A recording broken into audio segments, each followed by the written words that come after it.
All right, welcome to NCSA Live. My name is Kyle Winters. I'm one of the recruiting managers here at NCSA, and today is January 11th. It's my very first NCSA Live of 2022, and it's going to be a landmark day for me, a landmark day for my guest host as well, Christy Nasipini Cicero. Christy, how you doing?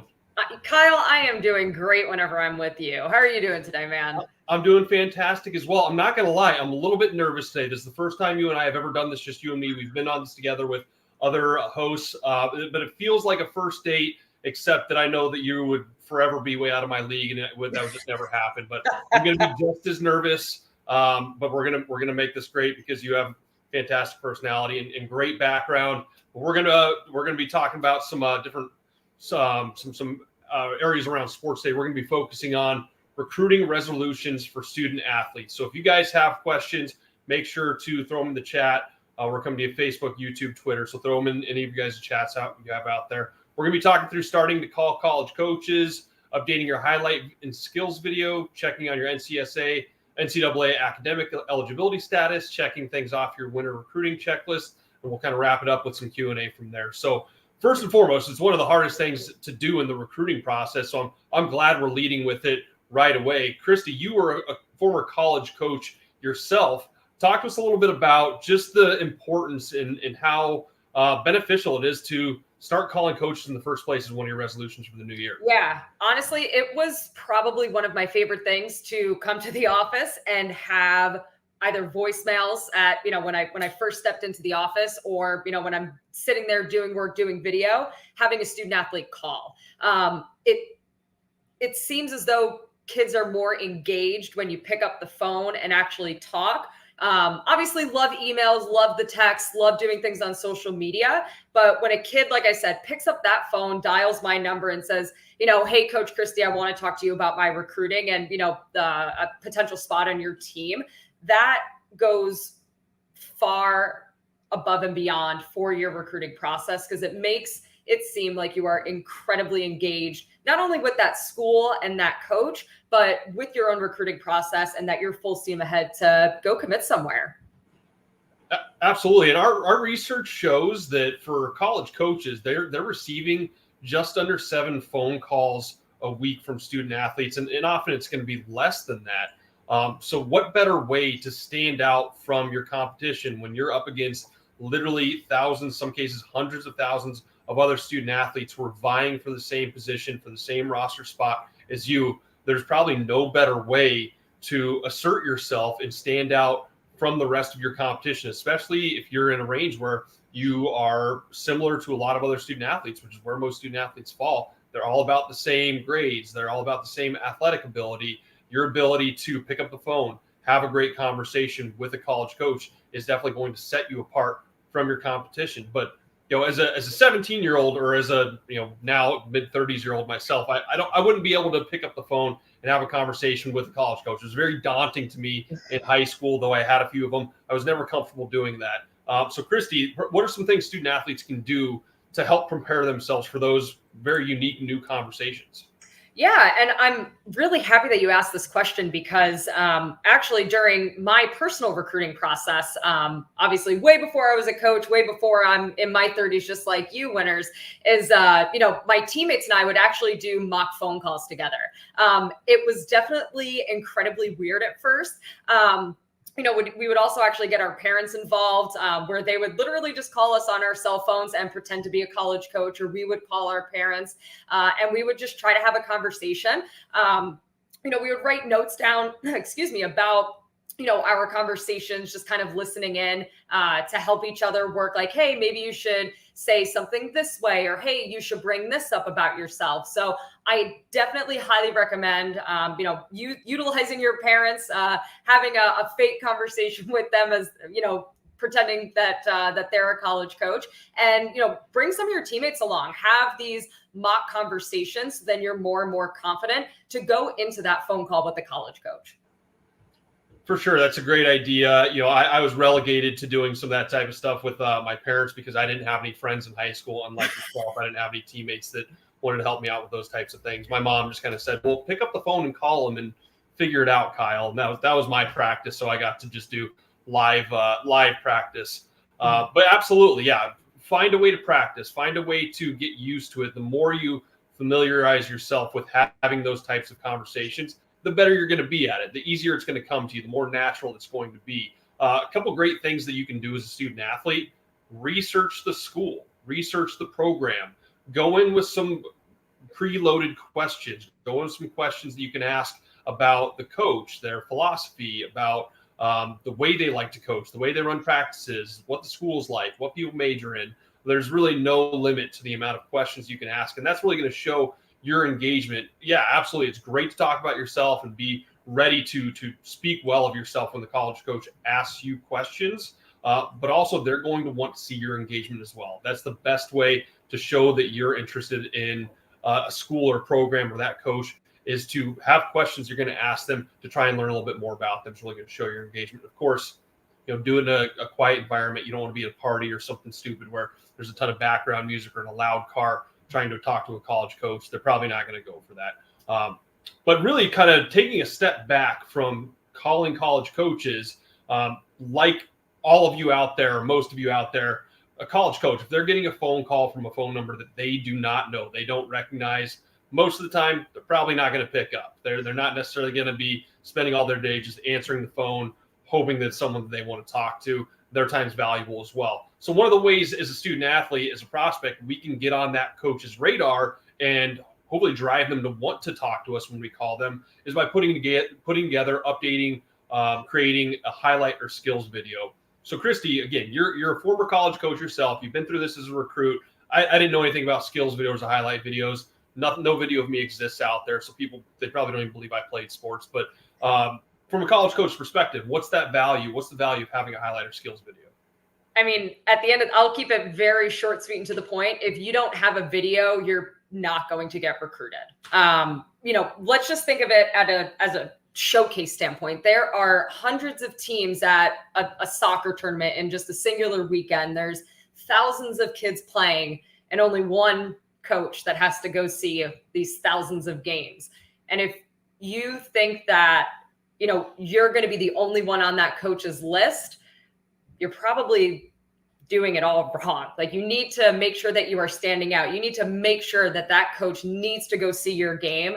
And the one way to do it, and probably one of the only ways to do it, other than calling a coach, is making sure that you have an updated highlight video. Don't put something on there that's, just 2 years old. Consistently update your highlight videos.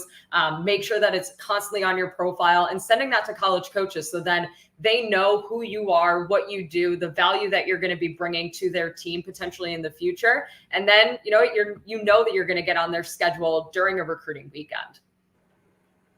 Yeah, generally speaking, we recommend families, student athletes, they update their highlight or skills video about every 6 months or so. If you have some major growth, or you get a lot bigger, a lot stronger, or you add some new skills, you might do it a little bit more frequently. But as a generality, every 6 months is a pretty good timing for when you should put that together. But our research shows that profiles, that's a good starting place. Just an online recruiting profile for college coaches, a resume for them to know who you are. It's a great start. But student athletes who have videos on their profile, they get 10 times as much traffic than other student athletes on there. So starting point, put together a highlight video, get it on your profile. We talk a lot about then proactively sending it out to the college coach. Then you can call that coach as well. Now they have your profile, they have your video. Now you're calling them. Now you have something to talk about with them, and they know who you are. You're not just a random anonymous voice calling them out of the blue like a telemarketer freaking them out. One thing people ask us a lot, Christy, is what goes into a highlight video. So from your perspective, what goes into a good highlight video, a good skills video? What can student athletes do to catch a coach's eye with a highlight or skills video? That is another great question. It's obviously going to be dependent on sport. Let's take golf, for example. Coaches are going to want to see maybe like a slowed down video of your swing, so they're looking at your mechanics. For me, I'm going to take it from like a hockey perspective, because that's obviously the sport I know and love and coached.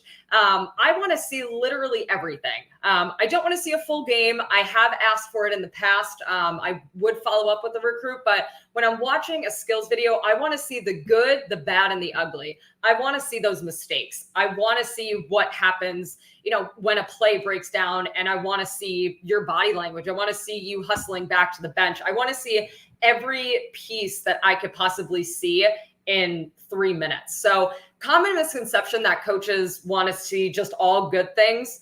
No.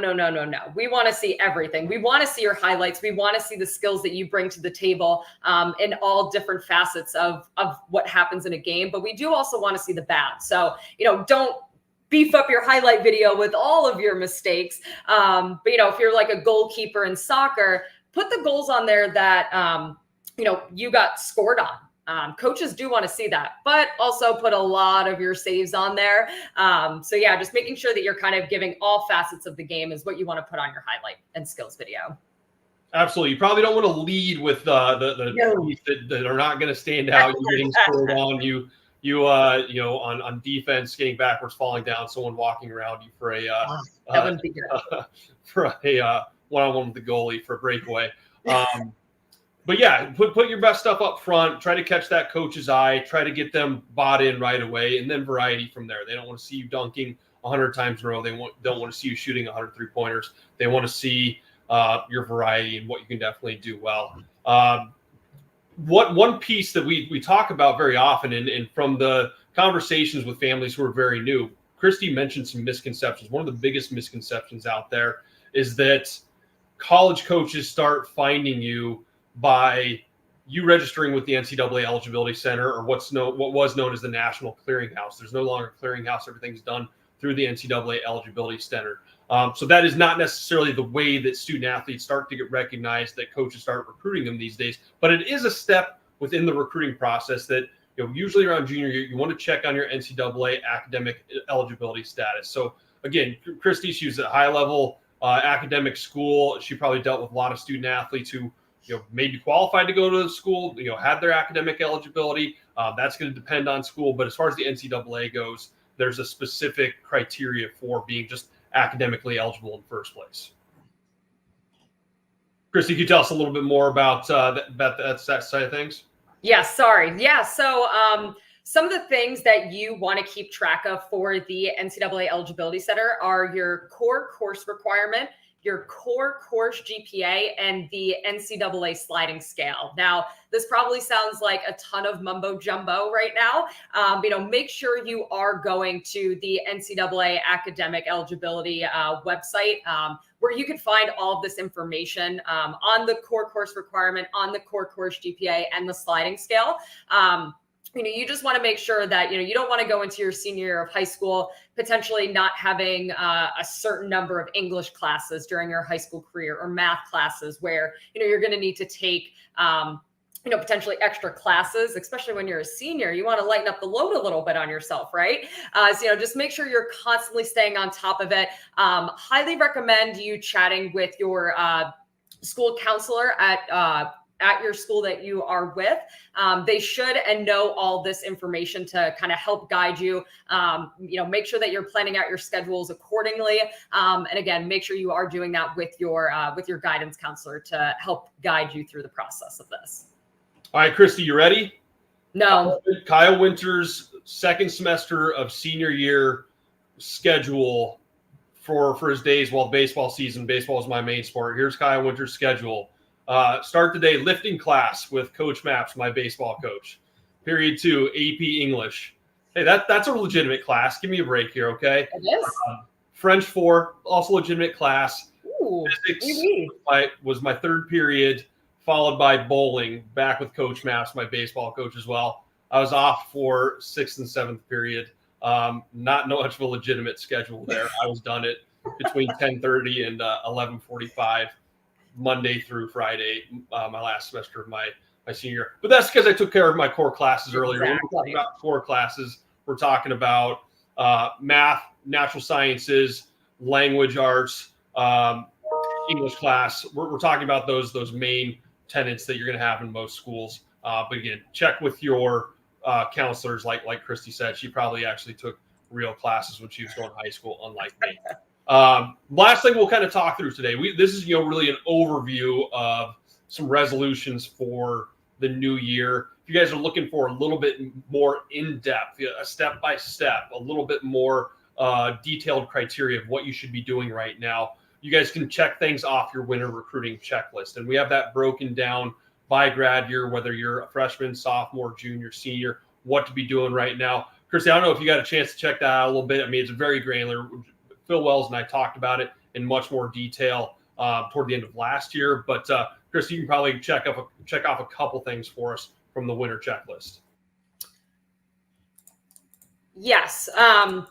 So, you definitely want to make sure that, again, you're staying up to date with your academics. That is priority number one.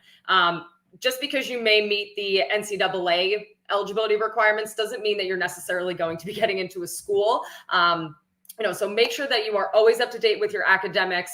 If you're struggling in any classes, make sure you're setting some time aside for yourself to study on your weakest subjects. Make sure you're getting those grades up, and maybe even, getting a tutor. Always constantly update, your highlight videos, kind of like what we mentioned. Again, like Kyle said, you want to probably keep that up to date at least every 6 months, but I would constantly kind of go back and see, maybe you just had some games over the weekend. Maybe you want to throw that into your video. So always stay on top of academics and your highlight video. Absolutely. And again, we have a much more in-depth look at what you should be looking at right now, and give you a laid out recruiting checklist for the winter time right now. So again, go back to that link and check it out. But at the end of the day, whether you're an underclassman who's just getting started with the process, whether you're a senior who's trying to wrap things up right now, NCSA, we can help keep you on track with your new year recruiting resolutions. Make sure you're staying active. Make sure you're not just resting, waiting around for things to happen for you, because recruiting is one thing we talk about, is that it never happens for most people. Most people have to be the ones who are actively making this recruiting process happen. So we'll go to you guys' questions. Again, if you have questions, make sure you're throwing them in the chat, whether it's about this topic, recruiting resolutions, or if you have questions about anything else recruiting wise, throw them in there, and we'll try to get to as many as we can to give you some more specific answer your questions. So first question we have, Mar the Machine, cool name. My son is a senior. Is it too late for recruiting? Short answer, no. Long answer, I'm going to pass you to Christy, who works directly with our college coaches. What are college coaches doing with seniors right now? Yeah. Fully loaded question. Like Kyle said, short answer, no, it's definitely not late or not too late, but you have to start doing work now. A lot of teams are already filled up in their senior classes. So what I would do is I would definitely go and check college websites right now. A lot of them should actually have some of their commitments up. So let's just say, you're coming to my school and I have 8 commitments, 4 of them are forwards, 2 of them are defensemen, and then, the other 2 are goalies. And you yourself may be a goalie. If I'm looking at that roster, I'm looking at the number of commitments for goalies, coming up. I'm probably not going to be reaching out to that school, and I'm going to check them off my list. And be very proactive. Say, hey, I know I am a little bit late to the game. What does your recruiting class look like? Here's everything that I could bring to the table, and, call coaches, email coaches, send them highlight video. But again, I would definitely double check, college websites, look at their rosters, and hopefully, they have a press release with some of the commitments that they have. Absolutely. And yeah, this is the time of where you have to be a little bit more open. You can't just necessarily go after your number 1 through 5 schools. You need to be a little bit more open, a little bit more okay with different opportunities, with traveling, with going out of state. There definitely still are opportunities out there. Christy will tell you, we have college coaches coming to our website, opening up roster openings every day for the senior class right now, but it's going to be a little bit more about trying to figure out who's done recruiting your class and who is still recruiting the seniors right now. So if you haven't, connect with us and we can talk you through it and kind of open you up to some more opportunities and talk about what to be doing to get yourself caught up. Great question. Let's see. Sergio asks, my daughter's filled out the Recruit Me form on the college page. What happens next? Do we send a follow-up email? And if so, what do we say? And when do we send an email? So we're talking about the Recruit Me form on the college page. I'm guessing, Sergio, that we're referring to a recruiting questionnaire for college coaches. If that's not the case, maybe you can elaborate a little bit in the questions. But it sounds like a Recruit Me or potentially filling out a roster opening within NCSA. It's a great start. Basically, what that's going to do, it's going to ping those college coaches to let them know that, hey, my daughters, my student athletes, they're interested in this school's program. Great start. Step one of 50, 60, 70, 80, 100, 150 different steps to come moving forward from here. So that's great to get their names on that coach's radar. Probably do that for 20, 30, 40, 50 more schools from here. See if you get anything back. If you don't get anything back, that's when we're talking about sending out a direct email to those college coaches, which again, that's something we talk to families about, is how to effectively email college coaches. If you don't have a highlight video, you're going to need a highlight video.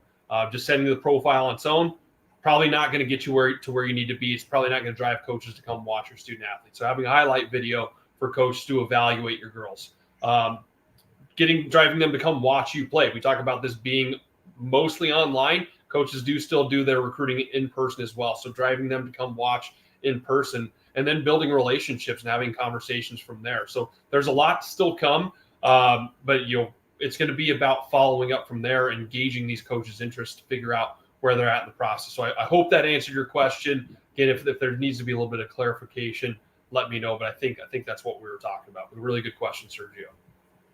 Cool. Tommy Wood asks, can we refer them to Hudl videos or should we make our own videos? It's a really good question.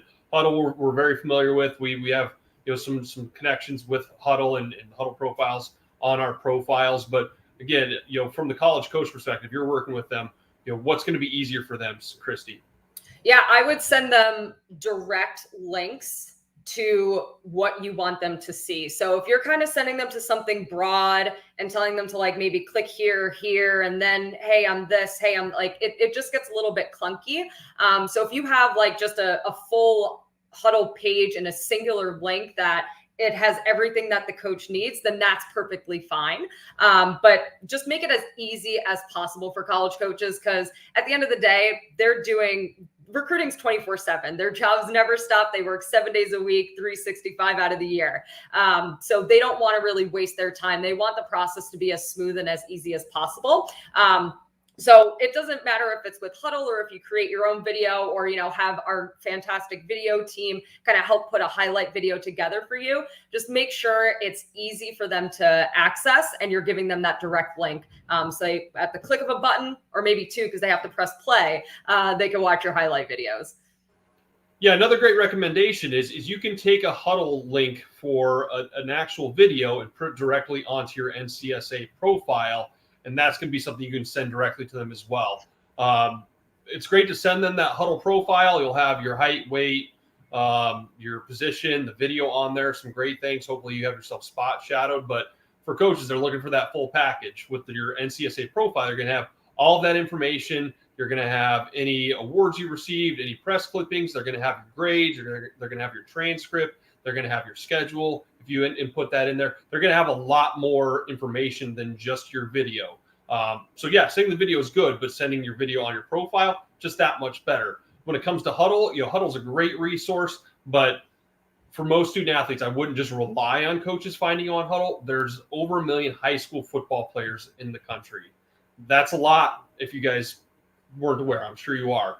But coaches probably aren't going to find most student athletes just by going on Hudl. So it's going to still be about getting it somewhere they can find it and being proactive to show them who you are moving forward from there. Really good question about video that we talked about. That Hudl's a great resource. Tony asks, besides game film, what would you include training or would you include training like weight training, speed training, skills training, etc. in your game film? Tony, it's a good question. And it's something that we can use. It's something that coaches will want to see, especially with all the lockdowns over the last couple of years where student athletes weren't able to play in their seasons. They didn't necessarily get a chance to go out and play in competition. That was a great substitute, having training work, having weight training to show how strong they are, obviously, to show them running routes, or if it's basketball, doing drills. That's good information. That's good stuff that you can be sending to the coaches if you have no other opportunities. You have no other options to send them. At the end of the day, I still wouldn't make that your only video that you're sending to college coaches. It's a good start. It's going to give them a little bit of context, but you know as well as anybody, what you do in practice doesn't necessarily equal what you do in the game. So they're still going to want to see you in competition against other student athletes, preferably being against the highest level competition possible. And I don't know if you hear anything different from college coaches on your end, Christy. No, you pretty much hit it on the head. If anything, maybe towards like the end of the video, or even just put it separately. It's not a high priority. Obviously, coaches are going to be happy to see it. If I got a video from a young lady playing hockey squatting like 425, that's incredible, and I'm probably going to want to see that. But again, like Kyle said, it's not really at like the forefront of the video. And if you're going to put it in your video, I would just put a small snippet, or just make it a separate video and make sure, your highlight videos are always coming first. Yeah, just keep in mind, coaches, they have limited amount of time. They're not able to sit there looking at each student athlete for a half an hour. They're going to spend, 5 minutes maybe looking at a video. So that's, you don't want to put the majority of it just them working out or something of that nature. So all really great questions again this week. We're going to move on to our commitments here to close things out. So we have 3 great commitments again over the last year. Into our 2021 class, we had just under 30,000 student athletes commit and go on to play at the collegiate level. So we had an incredibly successful year. Our first commit here today, we're going to have Nola Ryder. Nola is a field hockey player. So to kind of give a little bit of background on Nola, she started back in 2018. She's a field hockey player, very high level, 4.5 star. You can see that she's committed to Lehigh University. And to give a little bit of context, she had emails opened by 396 different coaches. So 396 emails were opened by coaches, I should say. With Lehigh specifically, 34 of her emails were opened through her communications with NCSA. She emailed with schools like Hamilton, Bucknell, Lafayette, Merrimack, Babson, Villanova. She had a ton of communication with college coaches directly through her NCSA profile. So very successful athlete, was able to use her NCSA membership and profile to its fullest benefit, and obviously going on to play at a great school. So congrats to you, Nola. I'm going to turn it back over to you, Christy. Yeah, so our second commitment for today is Miss Abigail Hicks. As you see, she committed to York University in Canada. She started with us in about 2018, so it's been a 4-year recruiting process for her to, land her on her right fit. So, especially for maybe 8th, 9th graders that are potentially listening in live, or, watching this on Facebook on your own time, make sure you're getting in early, as obviously Abigail is a prime example of, the entirety of the process. She also utilized her NCSA coach profile to the fullest extent. She had about 9 coaching sessions, 9 recruiting classes. She appeared in 292 college coach searches, and even had a ton of emails with high-level programs like Maine and Princeton before landing on York. So congrats to Abigail, and obviously we are wishing her the very best of luck. And passing it right back over to you, Kyle. Here's the real question, Christy. Who's better, you or Abigail? Who could take each other in a one-on-one? I mean, you saw her picture. She looks pretty tough, but I'll give it to Abigail. I'm giving it to her. Fair enough. That's probably true. Awesome. Last commit here of the day is Wyatt Newcomb, another student athlete, again, who was very proactive in his NCSA profile, committed to Frostburg State University. 3 out of his 4 emails to Frostburg were opened by those coaches. He communicated directly with them through NCSA, had 21 total emails opened by college coaches, is going on to compete at a really solid program. So another really solid student athlete. We had great commits here today. They're going on to have success. But as you guys can see, it comes down to the work that you put in. It comes down to having those New Year's recruiting resolutions, and not just having them, but kind of checking up in on them and making sure that you're taking those steps day in and day out. It's very much a process that gets you from point A to point B to point Z within this recruiting process. Again, you do deal with college coaches every day, Christy, so you probably see it more than anybody, and probably can give the best insight on what to be doing. Absolutely. Yeah. So like we talked about today, stick to your resolutions, write a checklist out, do your homework each and every day, because recruiting doesn't sleep. You shouldn't be sleeping on your recruiting. And, like Kyle kind of started this out, is you're going to get what you put into it. So make sure that you are going full steam ahead in your recruiting process so you can find the best fit for you to commit to college.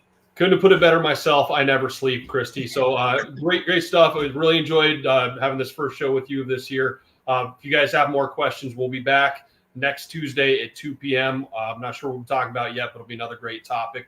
I think I'll be on that with it as well. So you guys have a great week, and we'll see you next Tuesday, 2 p.m. Central Time.